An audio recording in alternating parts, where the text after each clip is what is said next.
নমস্কার বন্ধুরা, আমার রান্নাঘরে আপনাদেরকে স্বাগত। আজ আমি ফ্রাইড রাইসের রেসিপি নিয়ে এসেছি। এই শীতকালে ফ্রাইড রাইস খেতে তো খুবই ভালো লাগে, সবজিও পাওয়া যায় ভালো। ওই জন্য আমি 1 কিলো চালকে বারবার আমি ধুয়ে নিয়েছি।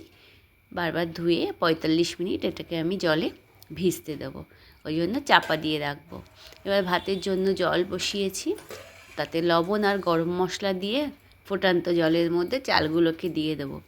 এবার চালটা 90% মতন আমি সিদ্ধ করে নেব, ততক্ষণ আমি চাপা দিয়ে রেখে দেবো।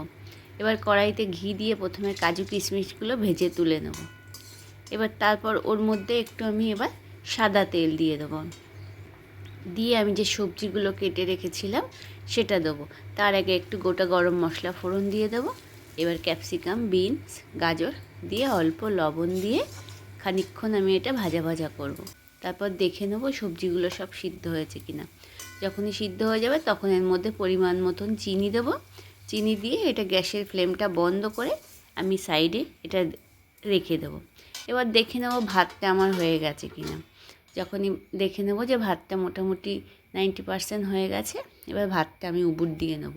নিয়ে ওই সবজির মধ্যে ভাতগুলো দিয়ে দেবো, তারপর কাজু কিশমিশ দিয়ে এবার হালকা হাতে শুধু মিশিয়ে নেব। ওপর নিচ করে হালকা হাতে মিশিয়ে নিলেই রেডি আমার দারুণ স্বাদের ফ্রাইড রাইস। এবার কি পরিবেশন করব। দেখছেন কি সুন্দর ঝরঝর হয়েছে, আর একটাও কিন্তু ভাঙেনি। সমস্ত চালগুলো গোটা গোটা লম্বা লম্বাই আছে। এবার আমি প্লেটে সাজিয়ে পরিবেশন করব। তো কেমন লাগলো আমার এই আজকের রেসিপিটা জানাবেন। সঙ্গে থাকার জন্য ধন্যবাদ, আর ভিডিওটা দেখার জন্যেও আপনাদেরকে অসংখ্য ধন্যবাদ।